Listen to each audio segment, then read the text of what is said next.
हरे राम राम राम हरे हरे हरे कृष्ण कृष्ण कृष्ण हरे हरे पुंडलीकवरदा हरि विठ्ठल श्री ज्ञानदेव तुकाराम सद्गुरु श्री ज्ञानेश्वर महाराज की जय।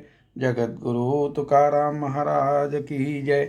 पंढरीनाथ भगवान की जय। 29व्या भागामध्ये आपण मन कसं निचाडे होईल आणि याचा तपशील विस्तृतपणे माऊलींनी आपल्याला सांगितला आणि आपण त्याचं चिंतन केलेलं आहे. आता आपल्याला ओवी क्रमांक 282 पासनं हे 30वं सत्र सुरू करायचं आहे. माऊली असं म्हणतात 282व्या ओवीमध्ये, तेथ अनिक काही जाणावे, का मागिला ते स्मरावे, हे अर्जुना आघवे पारुशेल. 282. अर्जुना, मग शब्दरहित झालेल्या मनाच्या त्या अवस्थेत, म्हणजे मागील ओवीत सांगितलेल्या निचाडे झालेल्या मनाच्या अवस्थेत यापुढे अजून काही जाणावे किंवा मागे जाणलेले स्मरावे, हे सर्व जुने झालेले असेल, थांबलेले असेल, इतिहास जमा झाले असेल. मनात येत राहणाऱ्या शब्द प्रवाहाचे प्रमुख कारण आहे इच्छा, जी भविष्याशी निगडीत आहे. दुसरे कारण आहे भूतकाळातील घटना, आघात.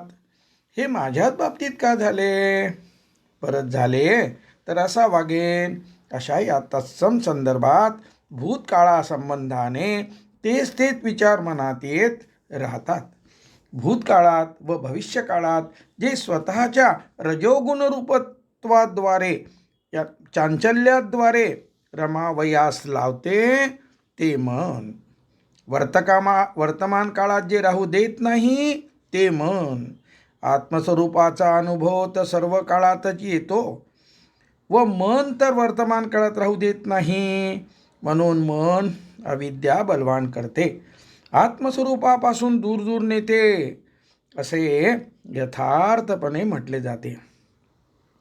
निचाडे झालेल्या मनाच्या या अवस्थेत माऊलींनी अध्याय क्रमांक 7 ओवी क्रमांक 177 मध्ये विरमे मन असे म्हटले आहे. ते वेळी कृतकृत्यता जगभरे, तेथ अध्यात्माचे नवलपन पुरे, कर्माचे काम सरे, विरमे मन. अध्याय 7 ओवी 177. अर्थ, सर्वत्र सर्व प्रकारे कृतकृत्यता अनुभवास येते. आत्मा परमात्म्याबद्दल शब्दज्ञान प्राप्तीची हौस नवलाई संपलेली असते. आध्यात्मिक साधनेचे प्रयोजन संपलेले असते. मन नाहीसे होते. विरमे मन, कर्म साधना ज्ञानप्राप्ती असे काहीतरी करणे व त्यात विचार प्रवाहाद्वारे सुरू असलेले मनाचे रमणे संपलेले असते. म्हणून माऊली म्हणतात विरमे मन. प्रस्तुत ओवी माऊली म्हणतात मनाच्या या अवस्थेत अजून काही जाणावे किंवा मागे जाणलेले स्मरावे, ते सर्व जुने झालेले आहे, संपलेले आहे. मन एकदा निचाड झालं की मागचं काहीही आठवायची गरज नाही. वर्तमान काळामध्ये फक्त आणि फक्त आत्मानुभूतीचा अनुभव घ्यायचा आहे. या ठिकाणी श्लोक क्रमांक 53 आता येतो आणि त्यामध्ये भगवंतानी अर्जुनाला एक सिद्धांत सांगितलेला आहे. काय म्हणतात ह्या श्लोकामध्ये, श्रुती विप्रतिपन्ना ते यदा स्थास्यसि निश्चला, समाधावचला बुद्धिस तथा योगमवाप्ससी. श्लोक क्रमांक 53. श्रुती विप्रतिपन्ना अर्थात आध्यात्मिक व व्यावहारिक विविध शास्त्रे आणि भोगार्थ उपलब्ध असलेल्या साधनाविषयी ऐकल्याने मनात सतत येणाऱ्या विविध विचाराद्वारे विचलित असलेली तुझी बुद्धी जेव्हा विक्षेपरहित होऊन त्या अवस्थेत स्थिर अर्थात निश्चल होईल, मनात आपोआप येत राहणारा शब्दप्रवाह संपून विचारांचा लय होऊन चांचल्यरहित अवस्थेत अचल होईल. डोळे बंद करून ध्यानावस्थेत असताना तसे डोळे उघडे ठेवून व्यवहार करीत असताना असे अखंडपणे होईल. तेव्हा आत्म्याशी अर्थात परमात्म्याशी योग तुला नित्यत्वाने प्राप्त होईल. अर्थात आत्म्याशी परमात्म्याशी तू नित्यत्वाने जोडला जाशील. श्लोक 38 पर्यंत सांख्ययोग अर्थात ज्ञानयोग व नंतर येथपर्यंत म्हणजे श्लोक क्रमांक 53 पर्यंत समत्वरूप निष्काम बुद्धियोग अर्थात कर्मयोग यांची साधना सांगितल्यानंतर ती सिद्धीस गेल्याने प्राप्त होणाऱ्या स्थितप्रज्ञावस्थेती म्हणजे आत्मानुभूती प्राप्तीनंतरची लक्षणे पुढील श्लोक 55 पासून भगवंत अर्जुनाच्या श्लोक क्रमांक 54 मधील प्रश्नाच्या उत्तरात सांगणार आहेत. तत्पूर्वीचा हा श्लोक आहे. स्थितप्रज्ञावस्था प्राप्त होत असतानाची बुद्धी कशी असते, अर्थात आत्मानुभूती प्राप्त होण्यासाठी बुद्धी कशी असावी लागते याचे निरूपण प्रस्तुत श्लोकात भगवंतांनी व त्यावरील 2 व्यात माऊलींनी केले आहे. बुद्धी संबंधाने असलेले निरूपण साहजिकच खूप महत्त्वाचे आहे. त्यामुळे त्याचा विस्तार अध्याय 13 अध्याय 16 मधील महत्त्वाच्या ओव्यांच्या अर्थाद्वारे तसेच विवेक चूडामणीमधील महत्त्वाच्या श्लोकांच्या अर्थाद्वारे पुढील काही परिच्छेदात केलेला आहे. तेथे सांगितल्याप्रमाणे बुद्धी व्हावी, बुद्धी होईल अशी भूमिका धारण करावी आणि पुढील सिद्धांताचे शांत चित्तानं ग्रहण करावं. स्थितप्रज्ञावस्था अर्थात आत्मानुभूती प्राप्त होण्यासाठी कशी बुद्धी हवी आणि त्यावरची आता ही चर्चा आपण करणार आहोत तपशिलामध्ये. ओवी क्रमांक 244 ते 259 वरील विवेचनात आपण पाहिले की तामसिक राजसिक बुद्धी जिला ओवी क्रमांक 243 मध्ये दुर्मती म्हटले आहे ती बुद्धी आत्मस्वरूपापासून दूर दूर नेते. त्यामुळे त्या प्रकारच्या बुद्धीचे रूपांतर सुबुद्धीमध्ये करावयाचे आहे. या सुबुद्धीस अध्याय 18 श्लोक 30 मध्ये सात्विक बुद्धी व ओवी 241 मध्ये सदबुद्धी म्हटले आहे. सदबुद्धी सुबुद्धी सात्विक बुद्धी जोपासावयाची आहे जी आत्मस्वरूपाच्या जवळ नेते. ओवी 259 प्रमाणे अखेरीस सत्वगुणाचा साक्षी होऊन गुणत्रयातीत व्हावयाचे आहे व आत्मा अनुभवाचा आहे. अध्याय ज्ञानयोगाचा आहे व प्रस्तुत विषय असलेल्या समत्वरूप बुद्धियोगात वरील सिद्धांत महत्त्वाचा आहे. आत्मस्वरूपाच्या प्राप्तीत बुद्धीचे स्थान सुस्पष्ट होण्यासाठी बुद्धीची व्याख्या माहीत असणे आवश्यक आहे, जी माऊलींनी अध्याय 13 मध्ये ओवी क्रमांक 83 ते 89 द्वारे केलेली आहे. आपण माऊलींचा शब्द प्रमाण मानतो आणि म्हणून माऊली कशा प्रकारे बुद्धीची व्याख्या करतायत तर तो भाग आपण या ठिकाणी पाहणार आहोत. ओवी क्रमांक 83 पासून पुढे ओवी क्रमांक 89 पर्यंत 83.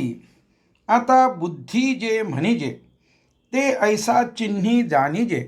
अध्याय क्रमांक 13 ओवी क्रमांक 83 ते 89. आता बुद्धी जे म्हणिजे ते ऐसा चिन्ही जाणीजे. बोलिजे यदुराजे ते ऐके सांगो. तरी कंदर्पाचे नि बळे इंद्रिये वृत्तीचे नि मेळे. विभांडून ती पाळे विषयांचे. तो सुखदुःखांचा नागोवा जेथ उमावो लागे जीवा.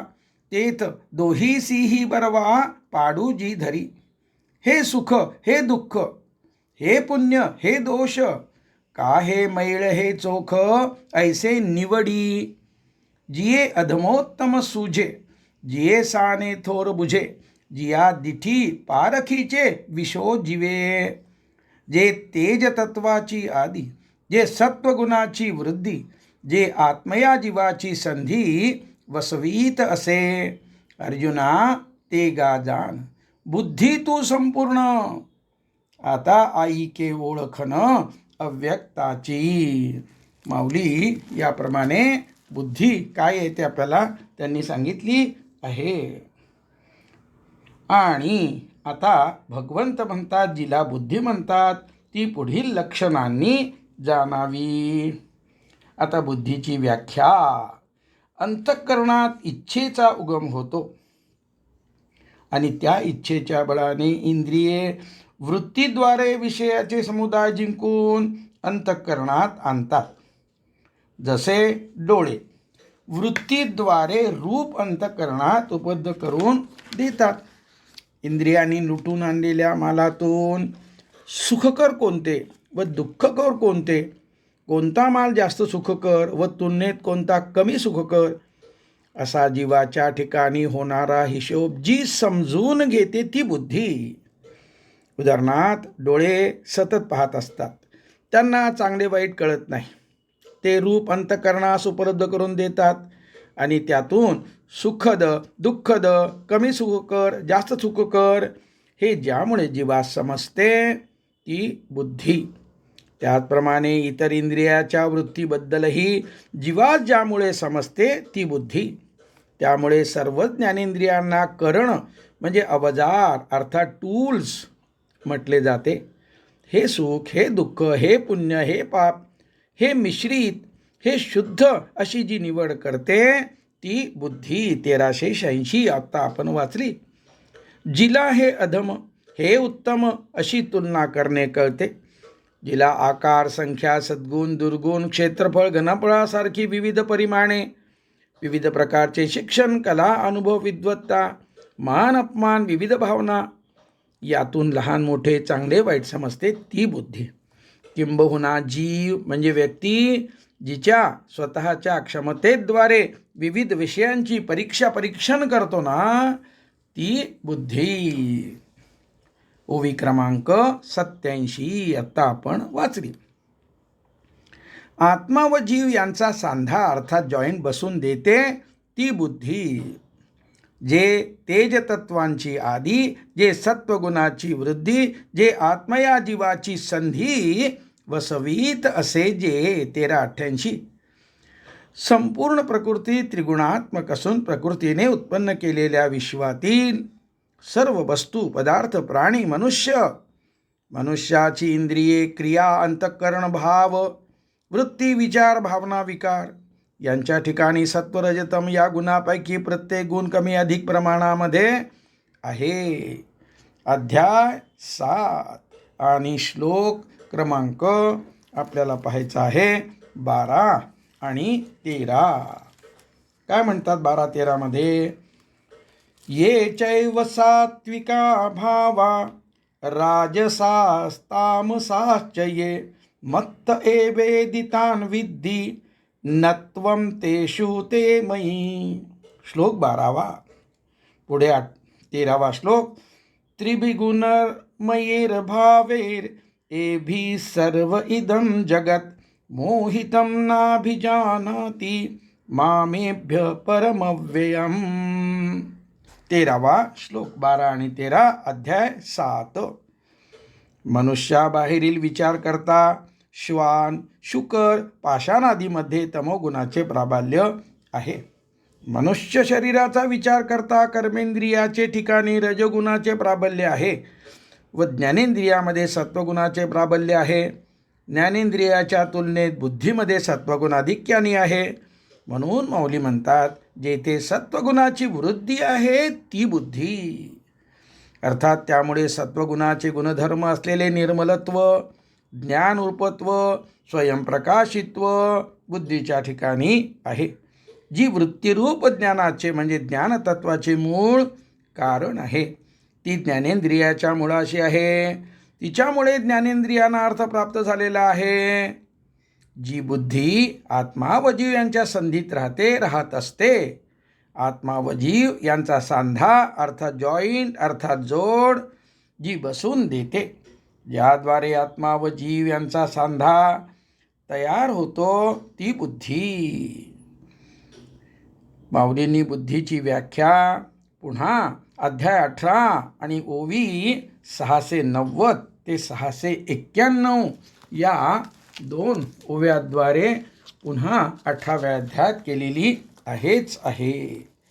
690 माऊली म्हणतात, आता विद्येच्या गावी मोहाची वेढुनी मदवी, संदेहाची आघवी लेवुनी लेणी, आत्मनिश्चयाची बरव जया आरिसा पाहे सावयव, तिये बुद्धीची ही धाव त्रिधा असे. माऊली बुद्धीबद्दल 18व्या अध्यायामध्ये या 2 ओव्यामध्ये सांगितलेलं आहे. बुद्धी ही जीवाचा भाग आहे, आत्म्याची उपाधी आहे, पण आत्म्याच्या सगळ्यात जवळ आहे. ज्ञानेंद्रिये, अहंकार, मन यांच्या तुलनेत बुद्धी आत्म्याच्या जवळ आहे. मुळात बुद्धीच्या ठिकाणी सत्वगुणाचा उत्कर्ष आहे. त्यात बुद्धी जेव्हा सात्विक होते, म्हणजे तिच्यातील रजोगुण आणि तमोगुण अव्हेरला जातो, तेव्हा ती स्थिर आणि सूक्ष्म झालेली असते. आपण यापूर्वी ओवी क्रमांक आणि 236 मध्ये हे तत्व पाहिलेलं आहे. ते तत्व मी आपल्याला परत वाचून दाखवतो. माऊली याच 2ऱ्या अध्यायामध्ये महत्त्वाचा सिद्धांत सांगताना म्हणतात, जेथ न संचरे पुण्य पाप, जे सूक्ष्म अति निष्कंप, गुणत्रयादी लेप न लगती जेथ.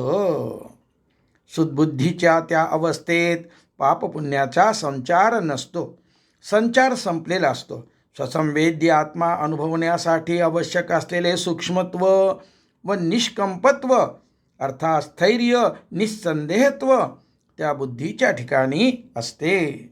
बुद्धीच्या त्या अवस्थेत सत्वरजतम हे 3 गुण व काम, क्रोध, लोभादी दोषाचे लेप बंध साधकास लागत नसतात. स्थिर, अतिनिष्कंप व सूक्ष्म बुद्धीसच आत्मानुभूती प्राप्त होते. हा महत्त्वाचा सिद्धांत या ओवीत माऊलींनी ठासून सांगितलेला आहे. अशा बुद्धीचा शेवट परमात्मा प्राप्तीत होतो. जिथं माऊलींनी आपल्याला एवढी खात्री दिलेली आहे, तर आपल्याला आपली बुद्धीसुद्धा याच पद्धतीनं विकसित करायला हवी.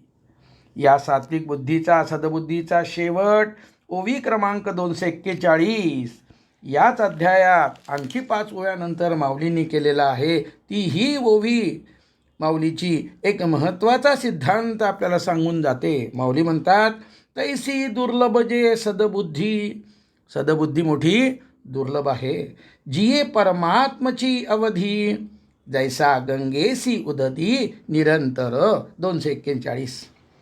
त्याप्रमाणे सद्बुद्धी प्राप्त होणे दुर्लभ आहे. या सद्बुद्धीस पुढे 18 श्लोक 30 मध्ये सात्विक बुद्धी, आपण तो श्लोक पाहिलेला होता. गंगेचा शेवट नेहमी तसा समुद्र आहे, तसे या सद्बुद्धीचा शेवट परमात्मा निर्गुण साक्षात्कार प्राप्तीतच आहे. गंगा जशी क्षण प्रतिक्षण समुद्रास प्राप्त होते, समुद्र होऊन राहते, तसे सद्बुद्धी निरंतर क्षण प्रतिक्षण स्वस्वरूपाकडे प्रवाहित होऊन राहते, सन्मुख होऊन राहते, आत्मस्वरूप होऊन राहते. आणि एकनाथ महाराजांनी सुद्धा तोच मुद्दा सांगितला होता. आत्मनिश्चये बुद्धी पूर्ण, चैतन्य घन स्वये होय. एकनाथी भागवत अध्याय 19 ओवी 433. अशा प्रकारे माऊली आपल्याला इतकं ठासून आणि खात्रीपूर्वक सांगत आहेत. परमात्मा अर्थात निर्गुण साक्षात्कार प्राप्तीतच या बुद्धीचं जे आहे इति कर्तव्यता म्हटली पाहिजे. ही बुद्धी आत्मस्वरूपी स्थिर होते. ती ओवी आपण यानंतर पाहून घेणारच आहोत आणि त्याचाही आपण आस्वाद जो आहे तो थोड्या वेळाने घेणारच आहोत, पण ती ओवी या ठिकाणी मग वाचून ठेवतो. आपण सध्या चर्चा करतो आहोत 282वर आणि पुढच्या ओवीचं फक्त आणि फक्त वाचतो. ती आहे, इंद्रियाची या संगती जिये पसरू होती मती, ते स्थिर होईल मागुती आत्मस्वरूपी. महत्त्वाचा सिद्धांत माऊलींनी समाधौ अचला बुद्धी या पदावर ही ओवी रचलेली आहे. ओवी 281 सांगितल्याप्रमाणे मन सतत सुरू राहणाऱ्या शब्दाच्या प्रवाहापासून रहित म्हणजे निचाडे झालेले असते. मनाचे चांचल्य, मनाचे रजोगुणत्व संपलेले असते. अशा अवस्थेत आत्मस्वरूपापासून दूर नेणारी सामग्रीच संपुष्टात आलेली असते. आत्मस्वरूप प्रत्ययाला न येण्याचे कारणच उरलेले नसते. अशा अवस्थेत सात्विक बुद्धी साक्षीभाव धारण करून राहते. साधक गुणातीत होतो आणि गुणातीत असलेला हा स्वसंवेद्य असलेला आत्मा जागृतावस्थेत अनुभवास येतो. निरुपचार म्हणजे कारण परत्वे नसलेला व अवीट असलेला आत्म्याचा आनंद टळटळीतपणे अनुभवास येणे सुरू होते. हाच विषय पुढे ओवी 296 याच अध्यायात ओवी 296 स्थिर बुद्धी या पदाने आणि अध्याय 6 श्लोक 21 बुद्धिग्राह्यम या पदाने केलेला आहे.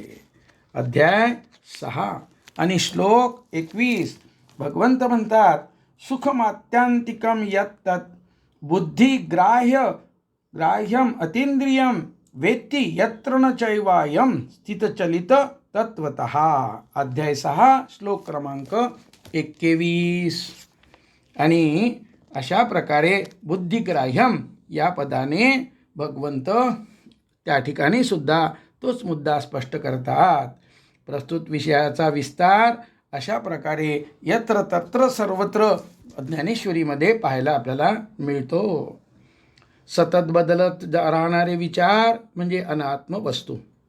तिच्याशी निर्माण झालेल्या म्हणजे मानलेल्या संबंधाचा पूर्णता वियोग होतो व नित्य उपलब्ध असलेल्या स्वसंवेद्य आत्मा अनुभवास येतो.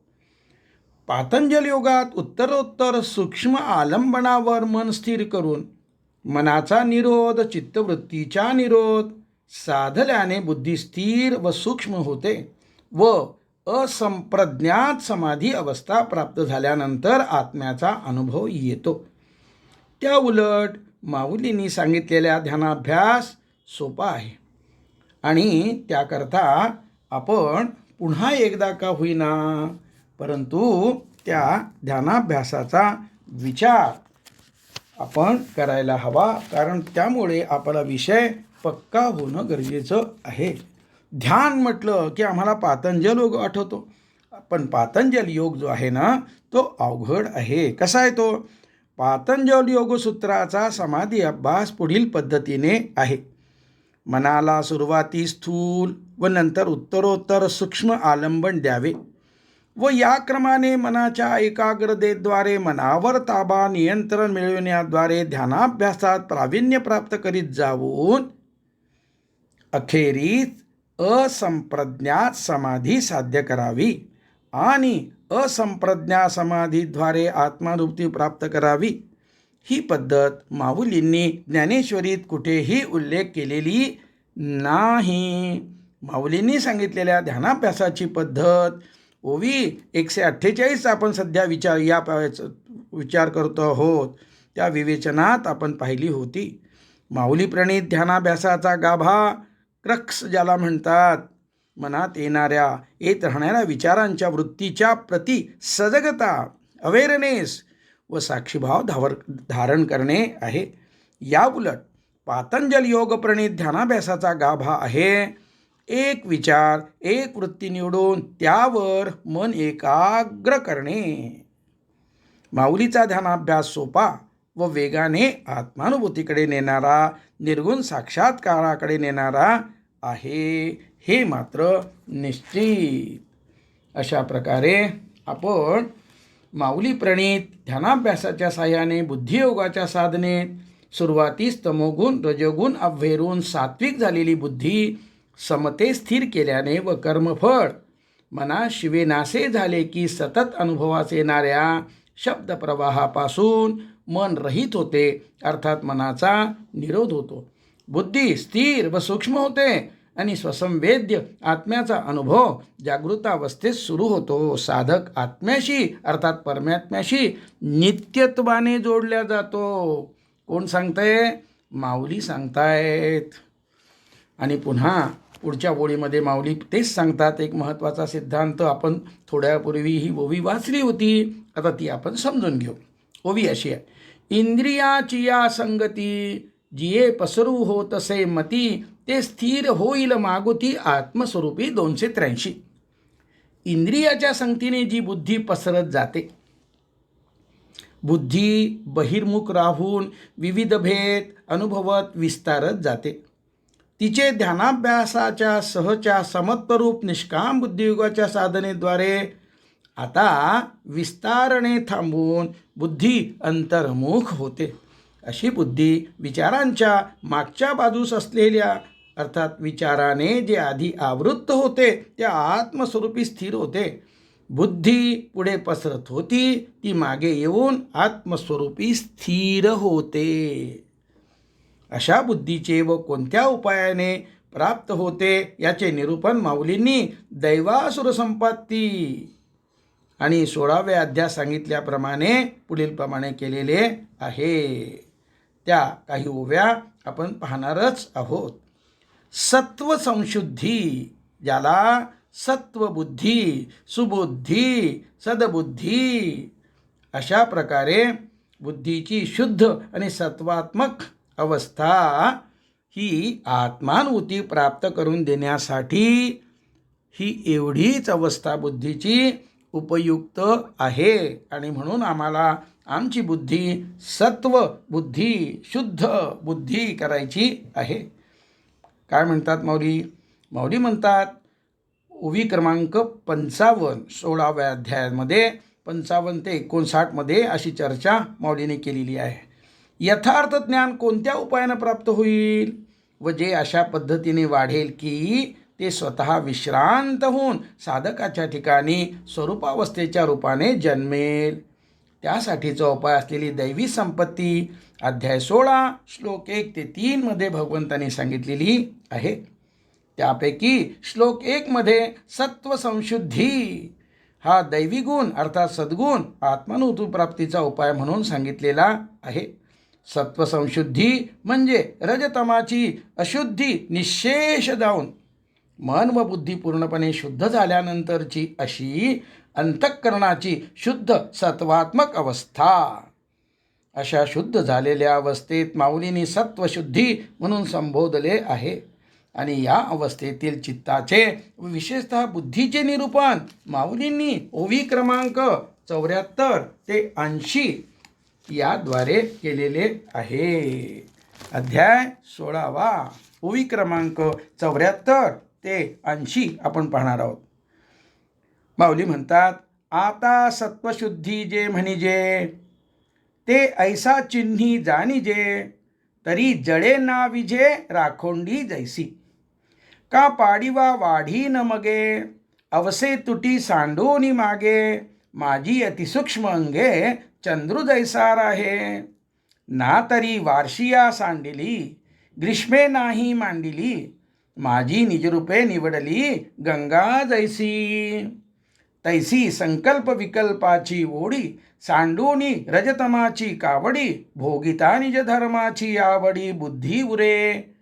इंद्रिय वर्गे दाखविलिया, विरुद्धा अथवा भलिया, विस्मयो काही केलिया नुठी चित्ती.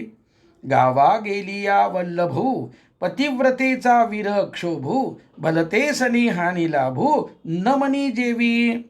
तेवी स्वस्वरूप रुचलेपणे, बुद्धी जे ऐसे अनन्य होणे, ते सत्वशुद्धी म्हणे केशी हंता. 74 ते 80 अध्याय 16वा. पुढे आपल्याला याचा अर्थ थोडक्यामध्ये विचारात घ्यायचा आहेच आहे. पेटून उठले संपल्यानंतर राखोंडी जशी शिल्लक असते तसे अनुकूलता प्रतिकूलतादी भेदाने मन बुद्धी पेटून उठत नाही. राखोंडी संपते तसं मनातलं मन पण संपलेलं असतं. त्यामुळे अमावस्या व त्यानंतरची प्रतिपदा या 2 तिथीच्या मधल्या कालावधीत चंद्र जशी सूक्ष्मता धारण करून असतो तसे बुद्धी सूक्ष्मत्व प्राप्त झालेले असते. हिवाळ्यातील गंगेचा प्रवाह जसा उन्हाळा आणि पावसाळ्यातील आकुंचन क्षोभ सोडून देऊन स्वतःच्या मूळ स्वरूपावस्थेत असतो. पुढील 2 ओव्या सिद्धांताच्या आहेत. सत्वशुद्धीच्या अवस्थेतील बुद्धीचे लक्षण ओवी 77 द्वारे व चित्ताचे लक्षण ओवी 78 द्वारे माऊलींनी सांगितलेले आहे. ओवी 77 अशी आहे. तैसी संकल्प विकल्पाची ओढी सांडुनी रजतमाची कावडी भोगिता निजधर्माची आवडी बुद्धी उरे. प्रस्तुत श्लोक 53 मध्ये परिच्छेद 3 प्रमाणे विविध विषयांची परीक्षण करण्याची क्षमता बुद्धीत आहे. आपण वर पाहिलं ते. इंद्रियांनी उपलब्ध करून दिलेल्या वृत्तीमधून सुख दुःख पापपुण्य मिश्र असे समजणे हा बुद्धीचा गुणधर्म आहे. म्हणजेच हा बुद्धीचा स्वतःचा धर्म म्हणजे निजधर्म आहे. ज्यावेळी बुद्धी संकल्प विकल्पाची ओढ टाकून देते, बुद्धी तिच्यामध्ये असलेल्या 3 गुणांपैकी रज व तम या गुणांची कावड म्हणजे ओझेत टाकून देते. त्यामुळे बुद्धी ओवी क्रमांक 74 ते 76 प्रमाणे सूक्ष्म झालेली व मूळ स्वरूपात म्हणजे निजधर्माची क्षमता असलेल्या स्वरूपात उपलब्ध असते. बुद्धी सूक्ष्म झालेली आहे, बुद्धीत क्षमता आहे, पण वृत्तीप्रवाह शांत झालेला असल्यामुळे बुद्धीकडे नेहमीचे चांगले वाईट इत्यादी ठरण्याचे काम शिल्लक राहिलेले नाही. अशा बुद्धीच्या ठिकाणी स्वतःचा निजधर्म भोगणे म्हणजे स्वतःच्या शुद्ध स्वरूपावस्थेत राहणे एवढीच आवड उरते. इंद्रियवर्गी दाखविलिया विरुद्धा अथवा भलिया विस्मयो काही केलिया नुठी चित्ती. अशा अवस्थेतील बुद्धी प्राप्त झाली असता आणि त्यासोबत सर्व ज्ञानेंद्रियांनी अंतःकरणास कितीही अनुकूल प्रतिकूलादी विषय ज्ञान करून दिले तरी त्या अवस्थेत चित्तात विस्मयाने देखील चलबिचल उत्पन्न होत नाही. वरील प्रमाणे वृत्तीप्रवाह शांत झालेल्या चित्तासोबत सूक्ष्म झालेल्या बुद्धीची निजधर्म भोगत राहण्याच्या आवडीची स्वतःच्या शुद्ध स्वरूपावस्थेत राहण्याच्या आवडीची स्थिरता व अशा बुद्धीचे आत्म्याशी अनन्य होणे पुढील दृष्टांताने माऊली सांगतात. माऊली म्हणतात, ओवी आपण वाचलेली आता. पती गावी गेला असताना पतिव्रता विरहाच्या आवेगात असते. त्यावेळी प्रपंचात कितीही लाभहानी होत असली तरी ती मनावर न घेता ती त्या विरहाच्या आवेगात स्थिर असते आणि स्वतःच्या आवडीद्वारे मग्नतेद्वारे पतीशी जशी अनन्य झालेली असते. तेवी सत्स्वरूप रुचलेपणे बुद्धी जे ऐसे अनन्य होणे ते सत्वशुद्धी म्हणे केशिहंता. अशा स्थिर व सूक्ष्म झालेल्या सात्विक बुद्धीत सत्य स्वरूपाबद्दल म्हणजे सत चित आनंदगण आत्मस्वरूपाबद्दल रुची अर्थात आवड अर्थात गोडी सतत असते. त्यामुळे बुद्धी पतिव्रतेप्रमाणे आत्म्याशी अनन्य होते म्हणजेच आत्मरूप होते. अशा रीतीने चित्तवृत्ती शांत झालेल्या व बुद्धी आत्मरूप झालेल्या स्थितीत सत्वशुद्धी म्हणतात असे भगवान श्रीकृष्ण म्हणाले. रोजचा ध्यानाभ्यास सुरू केल्यानंतर काही दिवसात ध्यान लागण्यास सुरुवात होते. म्हणजे वृत्तीरहित चित्त व आत्मरूप झालेली बुद्धी अनुभवास येणे सुरू होते. ध्यानाभ्यास परिपक्व झाल्यानंतर सत्वशुद्धीच्या म्हणजे बुद्धी आत्मरूप होण्याचा अनुभव जागृतावस्थेत असताना सुद्धा येतो. अर्थात अहम ब्रह्मास्मी या अनुभवाची सुरुवात होते. जीवनमुक्तावस्था प्राप्त पुरुषास स्वतःची बुद्धी कशी अनुभवास येत असते हे माऊलींनी अध्याय क्रमांक 5 ओवी क्रमांक 61 मध्ये पुढील प्रमाणे सांगितलेली आहे. आपण बघितले ती ओवी. ते बुद्धी धुरे करुणी कर्म करीती चित्त देऊनी. अर्थ बुद्धी आत्मरूप झालेली आहे असा पुरुष जीवनमुक्त पुरुष आत्म्याचा आनंद त्रिपुट रहिततेने अनुभवत असतो आणि त्यासोबत तो पुरुष मन लावून चित्त देऊन कर्म करीत असतो. आत्मानुभूती प्राप्त असलेल्या पुरुषास साक्षीभाव सहजतेने व नित्यतेने उपलब्ध असल्यामुळे त्या पुरुष स्वतःची बुद्धी स्वतःच्या पुढे स्वतःपासून वेगळी अलिप्तता राखून आत्मानात्म कार्यकार्य आदी विवेक धारण करून स्वतःच्या दिमती सेवेस उपलब्ध असल्याचे प्रत्ययाला येते. अशा रीतीने प्रस्तुत श्लोक 53 परिच्छेद आपण जे पाहिले मधील ओवी 1388 जे आत्मया जीवाची संधी वसवी तसे जे मध्ये सांगितल्याप्रमाणे बुद्धी ही आत्मा व जीव यांच्या संधीत म्हणजे सांध्याच्या ठिकाणी असल्यामुळे आत्मा व जीवाद्वारे केले जाणारे कर्म या दोघांचा अनुभव एक साथ येतो. साक्षी असलेल्या आत्म्याचा सच्चित आनंदत्वाने सतत अनुभव व त्यासोबत शरीरेंद्रियद्वारे केलेल्या जाण्याच्या कर्माचा निर्लिप्ततेने अनुभव येत राहतो. अशा रीतीने आत्मा व जीव या दोघांचा अनुभव एक समयावच्छतेने म्हणजे सायमल्टेनियसली अशा प्रकारे येत राहतो. पुंडलिक वरदा हरी विठ्ठल श्री ज्ञानदेव तुकाराम सद्गुरु श्री ज्ञानेश्वर महाराज की जय. गोपाल कृष्ण भगवान की जय. विठ्ठल विठ्ठल विठ्ठल विठ्ठल विठ्ठल विठ्ठल विठ्ठल. पुंडलिक वरदा हरी विठ्ठल श्री ज्ञानदेव तुकाराम सद्गुरु श्री ज्ञानेश्वर महाराज की जय. जगद्गुरु तुकाराम महाराज की जय. पंढरीनाथ भगवान की जय. यानंतर आपल्याला 20 मिनिटाचं ध्यान करायचं आहे आणि त्या ध्यानासाठी आपला परवलीचा शब्द आहे याचा उच्चार करून मी माझ्या वाणीला विराम देणार आहे. माझी माऊली.